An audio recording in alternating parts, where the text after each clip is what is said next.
तो भूख लगती है मैम। देखो, मैंने बहुत सालों तक जब अध्ययन किया और मुझे इस क्षेत्र में बहुत ज्यादा दिलचस्पी है। तो इस चीज में दिलचस्पी है मेरी कि जब देखते हैं ना बीमार हो जाते हैं, परेशानियां शुरू होती है, तो बड़ा दुख होता है देख के लोगों को, है ना, कि वो कितने तड़फ रहे हैं, रोगी कितने दुखी हो रहे हैं। अब उसका कारण, गुड मॉर्निंग, सब पास पास बैठना थोड़े, मतलब जैसे आप इजीली बैठेंगे। आप पूनम जी, आप यहाँ जाइएगा एक लाइन से, फैन चलाएंगे, आप बिना फैन के आ सकते हैं तो आप आगे जाइए। पूनम जी आप यहाँ जाइए, क्योंकि हाँ नहीं नहीं यहाँ 4 ठीक है। ममता शायद आज नहीं आ पाए, वेदर खराब है थोड़ा, तो आज मुश्किल है उनका आना यहाँ पे। इसके क्या नहीं ठीक है, 4 ही ठीक आ पाएंगे, क्योंकि आपको हैंड थोड़ी दूर से करने वाली होती है, थोड़ा स्पेस चाहिए होता है आपस में। 3 से 4 बस ठीक है, उससे ज्यादा नहीं आ पाएंगे। तो जब इतने इतने ज्यादा समय तक मैंने अध्ययन किया इन चीजों का, और सिर्फ इसलिए कि किसी तरीके से ऐसी कोई चीज मिल जाए कि लोग स्वस्थ हो जाए, है ना, बिना बहुत सारी टेंशन के, बिना पैसा खर्च किए, है ना, बिना बहुत एग्जर्शन के, बिना परेशानी के। तो जब इतनी सारी पैथियों का अध्ययन करने के बाद, इतनी सारी जो है साधनाओं का अध्ययन करने के बाद, जब हम पहुंचे तो इस निष्कर्ष पर पहुंचे कि सबसे मेन चीज जो है ना आपका जीवन में, वो आपका भोजन है, कि आप भोजन क्या करते हो। अब भोजन भी तो केवल आप मुंह से नहीं कर रहे, मुंह से भोजन कर रहे हो, नाक से भोजन कर रहे हो, आंखों से भोजन कर रहे हो, और कानों से भोजन कर रहे हो। ये सारे प्रकार का जो भोजन आप ले रहे हो ना, वो कैसा ले रहे हो, क्योंकि जो आप भोजन कर रहे हो उसी से मन बनेगा, उसके सूक्ष्म भाग से। और मन और आत्मा में द्वंद्व जो चलता है वो कैसे समाप्त होगा, देखो। तो मन बनेगा सूक्ष्म भाव से, मल बनेगा और मांस बनेगा। तो उस भोजन से ही सब चीजें बनती है। तो जब मन बन गया भोजन से, तो जैसा खाए अन्न वैसा रहे मन। और मानसिक रूप से ही सारी परेशानी, देखो मानसिक रूप से साधनाएं करने से लोगों के कैंसर तक खत्म हो जाते हैं। जब मानसिक साधनाएं कराई जाती हैं तो सारे रोग की समाप्ति हो जाती है। एक बार को बहुत अच्छा ले रहे हैं, देखो आपने सभी आपके सामने ये सब चीजें कि माइकल जैक्सन के पास तो कितनी अथाह संपत्ति थी, डॉक्टर कितने थे उसके पास, तो कि डॉक्टर की टीम रहती थी उसके घर पर भी, ऑक्सीजन बेड पे लगी हुई थी उसके, कि कभी कोई दिक्कत ना हो जाए उसको। खत्म तो हो गया वो 53 एज की, शायद कितनी एज में खत्म हो गया, ज्यादा एज में। वो 100 से ऊपर जीना चाहता था। ऋषि कपूर के पास किस चीज की कमी थी, है ना, इरफान खान के पास किस चीज की कमी थी, है। तो सोनाली बेंद्रे भी वहां पे करा के आई बार। तो मतलब ये बात देखो कि इन दिमाग ये लगाओ कि अरबों खरबों का, है ना। और अभी एक जो पकड़ा गया वहां पर, उसकी पता नहीं 18 या 19 अरब की करोड़ की संपत्ति पकड़ी गई है, जो कैश में पकड़ी गई है, उसमें साउथ में है वो। तो वो कितना मोटा हो गया पता है। वो जब जेल गया है तो वो बैठ भी नहीं सकता ठीक से, और नहा भी नहीं सकता, उसके लिए 2 आदमी लगे हुए नहलाने के लिए उसको। तो आप देखो कितना मूर्ख है वो आदमी। मुझे कहना नहीं चाहिए, है ना, लेकिन मैं कहना इसलिए चाह रही हूँ कि अरे तुम्हारा कितना अनमोल जीवन, मैं तुम्हें रोज ये तो समझा रही हूँ कि इतना अनमोल जीवन मिला है, और इतना कठिन नहीं है वेट लॉस करना। देखो तुम्हारा करवाया मैंने, इनका 10 किलो 9 किलो तो हो गया, हो चुका है आराम से, है ना। क्या परेशानी आई ना, कुछ भी नहीं आई, है ना।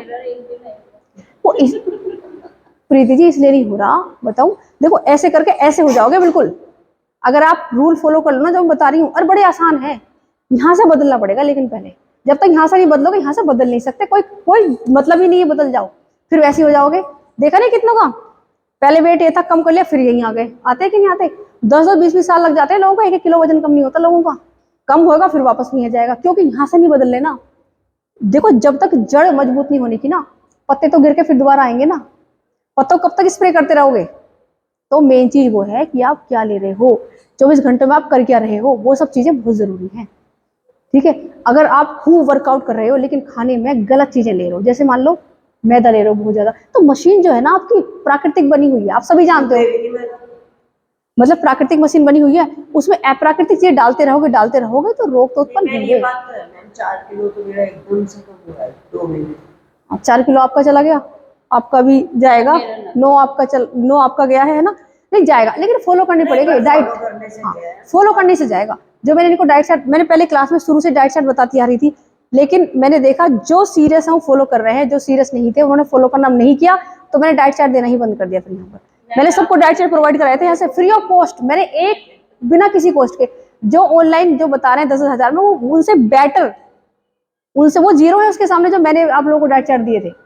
लेकिन किसी ने भी, क्योंकि फ्री में मिल गया ना, ये तो काम मुझे 1-2 साथ करना है, कह रहे फ्री में मिल गया, इसलिए इनको कीमत समझ में नहीं आई इसकी। हाँ, आपने एक बात बोली कि 40 के बाद अन्न जो है आदमी को खाने लग जाता है। तो जो डायबिटिक हम जैसे लोग कई की दवाइयाँ लेते हैं और हम नहीं चाहते अन्न खाएं, तो किस तरीके से छोड़ा जाए? अगर मान लिया हम अन्न नहीं खाएंगे तो मतलब जो है शुगर तो शुगर की दवाइयाँ भी लेनी पड़ती हैं, जिसकी वजह से अन्न से शुगर बनती है और वो शुगर को काटती है। ऐसा करना है आपको, जब शुगर है बहुत ज्यादा हाई लेवल की आपको, तो पहले तो धीरे धीरे कम करते रहना है अपना भोजन जो ले रहे हो, फिर एक टाइम भोजन पे आना है, अन्न एक टाइम लेना है आपको। और अन्न का समय क्या होना चाहिए, भोजन की मात्रा और भोजन का समय ये जरूर पता होना चाहिए आपको। हाँ, ये ऑन ऑफ करने के लिए तो भोजन की मात्रा, भोजन का समय और एज क्या है आपकी। इसलिए मैं डाइट चार्ट एकदम सबको नहीं दे रही अभी, क्योंकि मुझे उसका ये नहीं पता ना व्यक्ति का, सामने वाले का क्या वर्कआउट है उसका। अगर किसी का ऑफिस वर्क है, अधिकतर वो बैठा रहता है, तो अन्न तो उसे बिल्कुल त्याग सा ही देना चाहिए। इतना सा अन्न ग्रहण करना है उसको, बिल्कुल बहुत मिनिमम, क्योंकि कुछ कर ही नहीं रहा, वो बैठा हुआ है ना। अब क्यों बढ़ता है, बैठे हुए हो आप, है ना, अधिकतर बैठ के वर्क कर रहे हो लैपटॉप पर, उस पर, लेकिन अन्न उसी स्थिति में ले, जैसे घर में सब खा रहे हैं ऐसे ही आप खा रहे हो। बच्चे बाहर दौड़ लगा रहे हैं, खेलने कूद रहे हैं, वर्कआउट कर रहे हैं, उनका निर्माण काल का समय, और आप फिर भी इतने अन्न ले रहे हो, तो यहाँ पेट तो आना ही है। और बीमारी कितनी होनी है उनका तो कोई देखो, बीमारियों का तो आजकल नाम भी नहीं पता, इतनी बीमारियां है ना, सारी बीमारियां। तो धीरे धीरे ना, डायबिटीज के लिए डाइट चार्ट मैं देती हूँ, यहाँ पर डाइट चार्ट दे दूंगी आपको डायबिटीज वाले। हाँ, लेकिन पहले मैं अब डाइट चार्ट उसी को दूंगी जो मुझे श्योरिटी ये करेगा कि वो फॉलो कर पाएगा। क्योंकि देखो, ये जिस व्यक्ति ने इस पर जीभ पर कंट्रोल कर लिया, नियंत्रण कर लिया, उसने सब पूरे जीवन पर नियंत्रण कर लिया। देखो, ये जीभ ही तो झगड़े कराती है। आपने कुछ ऐसा बोल दो रिश्तेदारी में किसी को भी, बस अगले दिन उससे बस बात खराब ही होनी है ना। मैंने मीठा बहुत कम कर दिया। अच्छा, मीठा मैं इतना खाती हूँ, बड़ी बात है। मैं कह रही जो मीठे के शौकीन है ना, मेरे सब मनोज जी बता रहे थे। मीठे की शौकीन हूँ, हाँ। मैं बता नहीं सकती। अब मैंने परसों इनसे ये कहा, घर में एक मीठा बिना मुझसे पूछे आ न जाए। Very good, very good, very good, very good.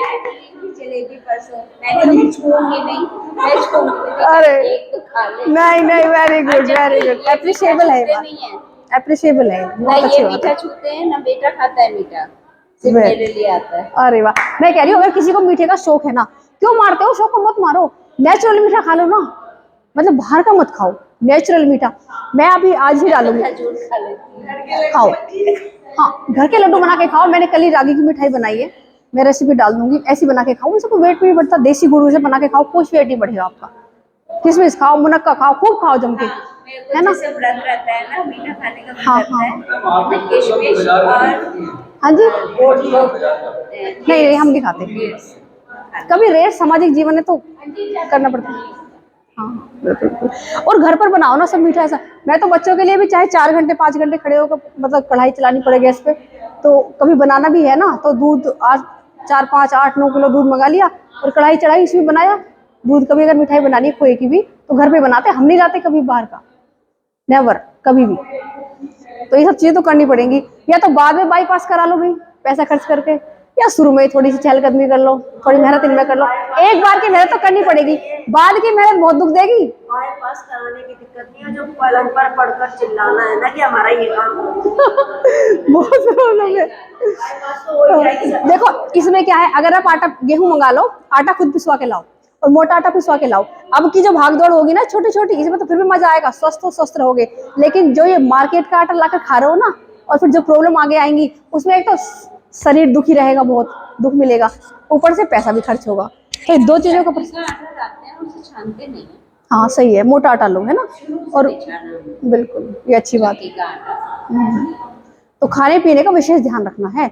अभी मैं ऑनलाइन करा रही हूँ, एक बिटिया है छोटी सी 12 साल की, उनका 64 kg वेट हो गया, हाइट आपके बराबर है। इतनी परेशान है वो, बहुत ज्यादा परेशान है। तो उनको करा रही हूँ, उनका 2 दिन में 1 kg वेट लूज हुआ है। लेकिन वो इतनी डेडिकेटेड लड़की है, वो जैसा डाइट बताती हूँ ना, वो कोशिश करती है फॉलो करने की। बहुत ज्यादा तो नहीं कर पाती, लेकिन इतनी डाइट सही, उसका 1 किलो वजन गया 2 दिन के अंदर केवल। शाम को जो क्लास लेती हूँ ऑनलाइन, उसकी बात बता रही हूँ। हाँ, तो डाइट तो मस्ट है। ऐसे लगता है 16 साल के कॉपी है। अच्छा योगा करता है, हाँ। योगा करता है, हाँ और डिवोटी है योगा के लिए, और इतना बिजनेस मतलब करा रखा है उसने। हाँ सही। डिवोटी है डिवोटी फास्टिंग के लिए। नहीं नहीं बटर खाना घर का खा लो, घर वाला बटर खा लो जो घर पे बनाते हैं। हाँ, बाजार वाली कोई चीज मत खाओ जो बनी बनाई आती है। नहीं, घी, देसी घी गाय का जो होता है ना, बुरा नहीं है। अगर गांव से मिल जाए आपको किसी का देसी घी, 1 चम्मच देसी घी रोज खा लो, कोई बुरा नहीं है ना। आप व्यायाम करते, प्राणायाम करते, उसमें भी देसी घी पुस्तकों में लिखा हुआ है। वैसे घेरण संहिता में तो मना है, लेकिन पतंजलि के उसमें पुस्तकों में लिखा हुआ है कि, और आयुर्वेद में भी लिखा हुआ है कि गाय का देसी घी 1 चम्मच जरूर खाना चाहिए जब प्राणायाम कर रहे हो आप। क्योंकि अंदर जो हमारी है ना, ये आते, इनमें भी कह रहे थोड़ा सा चिकनापन चाहिए होता है, ये उनमें लिखा हुआ है। मतलब जरूरत नहीं है, आप अपने हिसाब से करो, मतलब जैसा लगता है आपको। अगर ज्यादा हो गया है घी की मात्रा तो मत करो, पहले से बहुत खा रखा है। बाकी जो ये मक्खन होता है ना, ये अल्कलाइन होता है, ये खा सकते हो, है ना। लेकिन ये घेरण संहिता में मना लिखा हुआ है, क्योंकि इसमें तीखापन होता है, मट्ठा होता है ना मक्खन में। जो गांव में ऐसे करते हैं कि मटके में उबलने रख देते हैं दूध को, फिर रात को दही जमा देते हैं उसका, सुबह को मथने से फेरते हैं उसको, जैसे हमारे गांव में होता है। तो उसको फिर उससे जो मक्खन बनता है वो बहुत नेचुरल मक्खन होता है, उसे खाओ, उसे कभी वेट नहीं बढ़ता, एल्कलाइन भी होता है, वो अच्छा होता है। फिर देखो, श्री कृष्ण जी को आपने हर फोटो में मक्खन खाते देखा, कभी घी खाते नहीं देखा होगा, है ना। श्री कृष्ण जी को आपने दूध पीते देखा है कहीं पर गिलास से?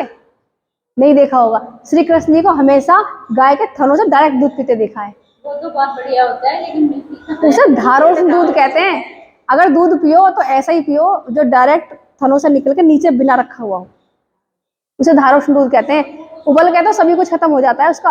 उबल के पता है जो ऊपर की तरफ आता है ना, किनारों में चिपकता जो है साइडों में, वो होता है उसके सब कुछ जो भी उसके अंदर है, उसी को तुम उतार देते तो उसमें तो कुछ बचा ही नहीं, वो तो फिर कूड़ा ही क्या है, उसे क्या कहो, शरीर बनना भी ना मतलब का। उसे तो अच्छा पानी पी लो, कम से कम वो चिपकेगा तो नहीं अंदर जाके। उसे पी के तो कफी इकट्ठा होना है, ताकत तो कुछ मिली नहीं उससे, है ना। तो एक तो सबसे पहली चीज होती है कि पेट की सफाई कर डालो अच्छी तरह से, यानी कि डिटॉक्स, पूरी सफाई होनी चाहिए पूरे शरीर की। फिर जो है आपको लगेगा शरीर में जो भी खाओगे अच्छी जगह। आप नमक की सूखी रोटी भी खा लोगे ना, वो भी ताकत प्रदान कर देगी आपको। यहाँ पे डिटॉक्सिफिकेशन हाँ, भाई मेरे को तो इस बारे में पता नहीं है, मैं तो वो बता रही है कि इतना सा दे रहे हैं हल्की वाली सब्जियां, और जब तक दूरी में मेरा वाइट नहीं हो जाता तब तक खाने को देती है। नहीं, पतंजलि में हाँ वेलनेस सेंटर खुला है अभी, हमारी एक रिलेटिव वहाँ पे गई हैं, तो वो भी यही कह रही है कि ऋषिकेश में गई वहाँ वही आए जिसका जी पे कंट्रोल है। हाँ हाँ वही, हाँ वही, उससे भी। तो खाने पीने का ध्यान रखोगे बहुत। जो ये दर्द है ना, आप क्या करती हो? आप सुबह क्या खाती हो? मेरा मत पूछो, मैंने शुरू में बता दिया था कि क्लास में, मेरा मत पूछो आप। मेरा आप पूछोगे कोई लाभ नहीं है, मेरा पूछोगे मैं बता चुकी हूँ क्लास में। सब लोग डाइटिंग करते हैं तो फेस का ग्लो भी चला जाता है, मैम का तो ग्लो बढ़ता जा रहा है। मैं क्लास में शुरू में आपको सबको बता चुकी हूँ, उससे कोई फर्क तो पड़ नहीं रहा आप लोगों पर। आप लोग क्या उस दिशा में बढ़ रहे हो? कोई फर्क तो वो है कि मैं बताऊं और आप लोगों का जीवन सुधरे, है ना। मेरे तो देखो ये रहता है, देखो वैसे हमारा गृहस्थ जीवन है, सारे सांसारिक जीवन भी है, देखो सामाजिक जीवन भी है, लेकिन ये है पहली जो बात है ना, पहली जीवन है कि मैं योगी हूँ एक, ठीक है। सब चीज से पहले, थैंक यू, सब चीज से पहले मैं एक योगी हूँ, ठीक है। अब एक योगी जो है उसके लिए क्या जरूरी है, देखो सुबह ब्रह्म मुहूर्त में उठना, सबसे पहली बात। ब्रह्म मुहूर्त अर्थात 3 से 5 बजे के बीच उठ जाना है। तो हमारी कोशिश ये रहती है कि 3 बजे हम सोकर उठ जाए, तो मैक्सिमम टाइम हमारा 3 बजे सोकर उठने का रहता है, ठीक है। घर में सब सो रहे हैं, उठ रहे हैं, कोई मतलब नहीं, उठो सुबह को। उठने के बाद जो मैंने आपको सारी क्रियाएं बताई हुई हैं सबको, उठने के बाद उठते ही क्या करना है, उठते ही पहले आंखें बंद करके बैठना है, धन्यवाद देना है, सांसों पर ध्यान लगाना है। उसके बाद जब उठो तो स्वर विज्ञान बताया था मैंने सबको, स्वर विज्ञान होता है, एक सूर्य स्वर है या चंद्र स्वर है, तो जो सा पहले चेक करो जो सा स्वर चल रहा हो, यानी कि जिस नाक की, हाँ उठते ही चेक कर लो, हाँ, उठते ही चेक करो कि अब मेरा सूर्य स्वर चल रहा है इस टाइम पे, जिससे तेजी के साथ सांस आ रही है जा रही है, वो स्वर चल रहा होता है। बिस्तर से उठते टाइम वही पैर नीचे धरती पर रखना, और धरती पर रख करके हाथ जोड़ना धरती माता को कि धरती माता धन्यवाद तुम मेरा भार सहती हो, ठीक है। उससे बहुत ज्यादा जीवन बदलना शुरू होता है इंसान का। उसके बाद प्रारंभ कर दो अपने बाकी काम, सबसे पहले तो सफाई जरूरी है, जाके आपके शरीर की सफाई जरूरी, जो आपने कल पूरे दिन भोजन लिया, जो भी खाया पिया वो किया, उसकी सफाई बहुत जरूरी है होनी, क्योंकि सब इकट्ठा हो जाता है। अब समय आता है आपके शरीर के मन की शुद्धि का। तो नेति क्रिया यहाँ ऊपर के सारे अंगों के लिए, नाक और आँख के लिए, ब्रेन के लिए, माइग्रेन वगैरह समाप्त करने के लिए, और जो कोल्ड वगैरह कफ संबंधी प्रॉब्लम है उनके लिए नेति क्रियाएं होती हैं। ठीक है, कोई भी दिक्कत है आंखों संबंधी, हाँ एक होती है यहाँ से नाक से जल डालना है, यहाँ से निकाल देना है, ठीक है, फिर यहाँ से डाल के यहाँ निकाल देना है, ठीक है। अगर आंखों संबंधी, हमारे आंखों पे चश्मा क्यों नहीं है, इसलिए तो नहीं है क्योंकि आप, चश्मा क्यों चढ़ता है पता आपको, चश्मा इसलिए चढ़ता है क्योंकि जो ये छोटी छोटी वेन्स आ रही है सारी, ये बस इनके अंदर म्यूकस जमा होना शुरू हो जाता है भोजन से। अब इतना भोजन खाते हैं आप लोग, इतना भोजन खाते हैं कि वो सब अट जाती है, पूरी नस नाड़ियाँ सब बंद हो जाती हैं, तो वो वायु का वही नहीं हो रहा, सर्कुलेशन सब बंद हो गया, तो रोग होने शुरू हो गए। और रोग ऐसा थोड़ी हुआ कि आपको दवाई खा के ठीक हो जाओगे, तो संभव ही नहीं है, पॉसिबल ही नहीं है। अपने शरीर की सफाई कर डालो, सब ठीक हो जाओगे, और घर पे हो जाएगा, कहीं जाने की जरूरत नहीं, उसके लिए कहीं जाने की जरूरत नहीं। आंवले का जूस लो, सुबह सुबह खाली पेट 4-5 बार जाओगे बाथरूम, जो भी मल जमा पड़ा है ना परसों का बचपन का भी सब निकलेगा। 1 हफ्ता आंवले का जूस ले सकते हो, पानी मिलाकर भी, है ना, सादा, जिसको नहीं, कभी नहीं। पैकेट फूड को तो मैं हमेशा मना करती हूँ। आपको आंवले का जूस लेना है, ताजा बनाओ, मिक्सी में आंवले डालो, हल्का सा पानी डालो, उसे पीसो, चम्मच उसे छलनी से या कपड़े से छानो, पी जाओ, ठीक है। हाँ, उसके 1 घंटे बाद तक कुछ भी नहीं खाना पीना। देखो, अगर आपको स्वस्थ रहना, मैं पहली बता दे रही हूँ, नेचुरल तरीके से जीवन जीना पड़ेगा। क्यों जीवन जीना पड़ेगा पता है, क्योंकि हम बने ही नेचुरल हैं। अग्नि, पृथ्वी, वायु, आकाश और जल, इनसे हमारी उत्पत्ति हुई है, तो हम कैसे अननेचुरल चीजों से जिंदा रह सकते हैं, संभव नहीं है ना, है ना।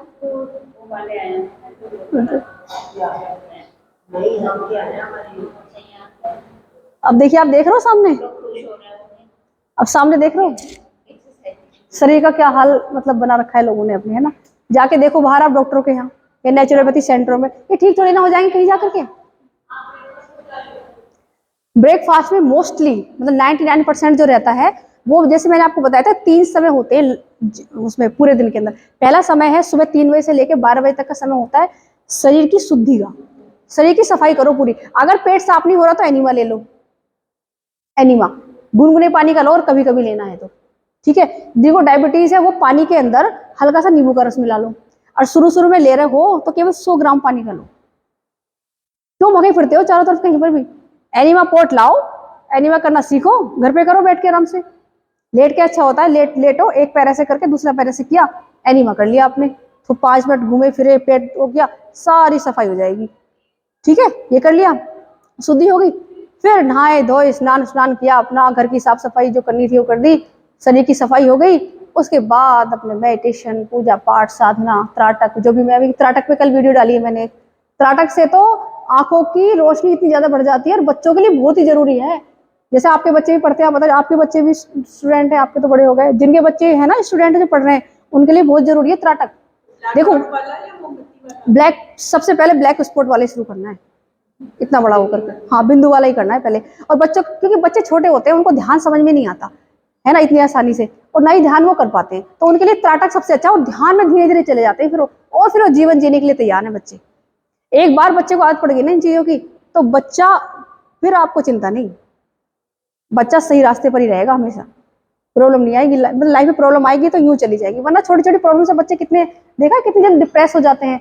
आजकल तो ऐसा टाइम चल रहा है, तो ये सब चीजें ध्यान रखने की है। तो ब्रेकफास्ट में यही चीजें होगी। फिर पहले तो मतलब जैसे आंवला जूस हो गया, लौकी का जूस हो गया, खीरे का जूस हो गया, मैं क्लास में बताती हूँ, कभी पेठे का जूस हो गया, कभी नारियल पानी हो गया, ये सब चीजें रहती है।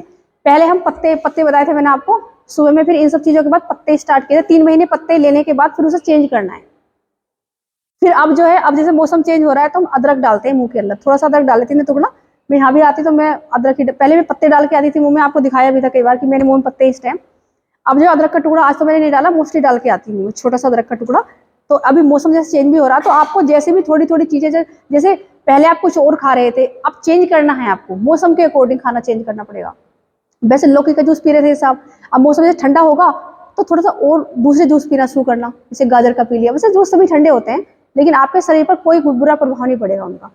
उनको ऐसे भी कर सकते हो, जैसे किसी को ठंडी से दिक्कत है, शुरू शुरू में शरीर खराब है अभी, तो हल्का सा बर्तन को गर्म किया है ना, हल्का सा गर्म गुनगुना सा, हाँ, और गैस बंद है बिल्कुल, उसमें डाल दिया। या अगर मिट्टी का बर्तन हो तो सबसे अच्छा है, फिर उसकी तासीर थोड़ी ठीक हो जाएगी आपके अकॉर्डिंग। ये सब कर लिया। और दोपहर में अपनी 2 बजे के बाद अपनी मनपसंद, उससे बाद फिर ड्राई फ्रूट वगैरह खा लिए, फ्रूट्स खा लिए, फ्रूट जूस ले लिया, जो मन किया वो खा पी लिया। और उसके बाद का टाइम आता है 3 बजे करीब, उस टाइम अपना भोजन ले लिया, 2-3 बजे। चाहे तो दाल चावल ले लो, सब्जी ले लो, जो मन करे वो खा लो अपने घर का बना हुआ, चाहे चपाती ले लो। उसके बाद का टाइम फिर वही है, सब्जी फलों का। चाय तो छूते भी नहीं हम नहीं लेते चाय, चाय नहीं पीते हैं, मैं कभी चाय नहीं पीती, कभी नेवर। तो उसमें फिर वही सब चीज़ें हैं, वही नेचुरल चीज़ें, कभी अपने, बस यही है। और रात को चाहो मन करे और दूध आपके अच्छा आ रहा है गाय का, दूध ले सकते हो। कभी कभी अगर मन है बहुत ज़्यादा किसी चीज़ों का, तो शाम के टाइम ले सकते हो कुछ स्नैक्स वगैरह, या फिर उसके लिए एक दिन बना लो हफ्ते में, सैटरडे या संडे, कोई ऐसा दिन जब आपको सूट करता हो, उसे अपनी मनपसंद की सारी चीज़ें खा लो, है ना, क्योंकि मन की तृप्ति भी जरूरी है। लेकिन कोशिश करो घर में बना के खाओ, बाहर की चीज़ें तो मतलब जहर आ रहा है, बिल्कुल पॉइजन समझो बाहर की चीज़ें बनी बनाई जो है। इतनी ऐसी चीज़ें डाल रहे हैं, जैसे एजिनोमोटो वगैरह है, ये भी एक जहर की तरह ही होता है, ब्रेन को कंट्रोल कर लेता है ना। तो घर में बना के, अगर कुछ भी खा रहे हो घर में बना के खा लो, जलेबी भी खा रहे हो तो घर पे बनवा लो, है ना। कम से कम वो मैदा जो है वो सब चीज़ें बना रहे हो, वो तुम्हारी वो है तो देखी हुई तो है चीज़, है ना, अपने घर के आटे की तो होगी। तो बस वही है, फिर ध्यान करते हुए सो जाओ, दिन में 1-2 बार ध्यान करो, और घर गृहस्थी भी संभालो, वो सब चीज़ें हैं। तो आंखों पर चश्मा नहीं चढ़ेगा, दांत सही रहेंगे चमकते हुए बिल्कुल। और जब सोच के लिए जाओ तो हमेशा ध्यान रखो, दांतों को आपस में ऐसे ऐसे पंक्तियों को आपस में दबा के रखो, तो दांत गिरेंगे नहीं कभी भी, ना बेकार होंगे, ना पायरे लगेगा, ना दिक्कत होगी कुछ दांतों में। दूसरी बात, हफ्ते में 1-2 बार उंगली, बीच वाली उंगली से मसूड़ों पर मसाज कर लिया करो, तो मसूड़ों पर मसाज हो जाएगी ना, तो ब्लड सर्कुलेशन अच्छा हो जाएगा उनमें, तो जो है जड़ें जो होंगी दांतों की मजबूत रहेंगी। ये काम कर लिया करो। और ब्रश के बजाय कोशिश करा करो हफ्ते में 1-2 बार मंजन ले आओ, जो पाउडर होता है, किसी भी कंपनी का कोई सा भी ले आओ, है ना, या फिर घर पे सेंधा नमक बारीक, हल्का सरसों का तेल और हल्की थोड़ी सी हल्दी डाल के रख लो, उसे हल्के हल्के हल्के हल्के मसूड़ों पे मसाज कर लो, और थोड़ी देर उसको मुंह में भर के रखो, फिर निकाल दो। उससे दांत कभी भी खराब नहीं होने, कभी भी, वरना डेंटिस्ट के सामने भीड़ लगी रहती देखती हूँ मैं, छोटी छोटी उम्र में। थोड़ी सी हल्दी बाहर की ना हो। देखो मैं पहले बता रही, जो भी चीज बता रही हूँ ना, सरसों का तेल भी घर का ही हो, चाहे गांव से मंगाओ या पिड़वाओ, सरसों खरीदो और जाओ वहां पर और निकलवा के लाओ अपने सामने, है ना। हल्दी सामने पिसवा के लाओ, खरीदो। थोड़ी मेहनत तब कर लोगे ना, तो आगे की टेंशन तुम्हारी खत्म हो जाएगी। जो बाद में बाईपास है, डायबिटीज है, थायराइड है, मोटापा है, वो सब समाप्त पहले से मिलेगा आपको। दौड़ते हुए घूमोगे, बुढ़ापे में भी पता नहीं चलेगा, बच्चों की सेवा कर लोगे खुद तुम। और ये कहना बंद कर दो हम 60 साल के हो गए, हम 60 साल के हो गए, हम बूढ़े हो गए। बूढ़ा नहीं होता कोई भी, बूढ़े होते हैं सोच से। 90-99 साल की उम्र में ऐसे ऐसे लोग देखे हमने, जो रनिंग भी कर लेते हैं, पहाड़ों पे भी चढ़ जाते हैं, स्विमिंग भी कर लेते हैं, हॉर्स राइडिंग। मतलब आप जो 60 साल की उम्र में तो जीवन शुरू होता है, और खत्म कैसे मान लेते हो उसको। तो खाने पीने का ध्यान रखो सभी, बहुत जल्दी रिजल्ट मिलेगा सबको। और ध्यान साधना जरूर किया करो बैठ के थोड़ी थोड़ी देर, बहुत जरूरी है। और बाकी अपनी पसंद की चीजें भी खाया करो, कोई किसी को ऐसी चीज मना नहीं है ना। रात को 12 भी बज गए। कई सारी वीडियो हमने शूट की थी कल, तो रात 12 बजे सोए, लेकिन सुबह फिर हम उठ गए उतने बजे, यहाँ भी आ गए, अपनी प्रैक्टिस ही कराए। और यहाँ 2 क्लास लेके जाएंगे अब हम। अन्न कम खाओगे ना, और शाम को 2 क्लास और लेती हूँ मैं ऑनलाइन वाली, तो अगर अन्न खा लेंगे तो उठा भी नहीं जाएगा, अगर इतना अन्न खा लिया हमने। देखो आप सभी यहाँ साधन संपन्न हो, सभी बहुत अच्छी और धनवान फैमिली से हो, है कि नहीं। खाने पीने का आपको कोई कमी नहीं है, कमी तो क्या बल्कि बहुतायत ही है। तो अब ये बताओ, क्या बहुत खाने पीने से कोई स्वस्थ है यहाँ पे? मैं एक जनरल बात पूछ रही हूँ। तो बहुत खाने पीने से, बहुत अच्छा खाने पीने जैसे आप अच्छा कहते हो, उससे कोई स्वस्थ थोड़ी रहता है। ध्यान आपको ये कि नेचुरल खाने पर करना है। अगर बहुत ज्यादा धन आ गया तो दान करने लगो ना, फिर बहुत ज्यादा भोजन आ गया तो दान करने लगो। उससे अपने आप को बीमार मत बनाओ, मेरा कहने का मतलब ये है। मतलब पड़े पड़े अगर आप हलवे खा रहे हो या आप ड्राई फ्रूट्स खा रहे हो और कर कुछ नहीं रहे हो, है ना, तो वो शरीर को कभी भी आपके स्वस्थ नहीं बनाएगा, बेकार कर देगा, है ना। बैठे बैठे काम कर रहे हो, अन्न खाए जा रहे हो, तो शरीर यहाँ तक आ जाएगा, और यहाँ तक आने के बाद फिर रोग शुरू हो जाएंगे दूसरे, थायराइड जैसे वो सब चीजें, थायराइड, हाई बीपी, मोटापा। मोटापा एक ऐसी चीज है जो बहुत सारी बीमारियों को लाता है अपने साथ, बहुत सारी, चुंबक की तरह खींच खींच के ले आएगा सारी बीमारियां। आपको तो कोई बीमारी नहीं है, ये पतले हैं ना, सिलेंडर में, बिल्कुल कोई बीमारी नहीं है, ठीक है। और 60 वर्ष की उम्र होगी आपको, योगा करते हो, खूब खूब योगा करते हैं जी। हाँ यहीं पे, हाँ। तो खाने पीने का ध्यान रखते हो, तो अच्छा खाते हैं, सही बात है, अच्छी बात है। एक और बात है, ध्यान साधना करोगे ना तो मन प्रसन्न रहेगा हर टाइम, और मन प्रसन्न रहेगा ना तो फिर वैसे भी स्वस्थ ही रहोगे आप। तो मन प्रसन्न रहना बहुत जरूरी है, मस्त रहो, हैप्पी रहो, प्रसन्न रहो और आनंद से जियो।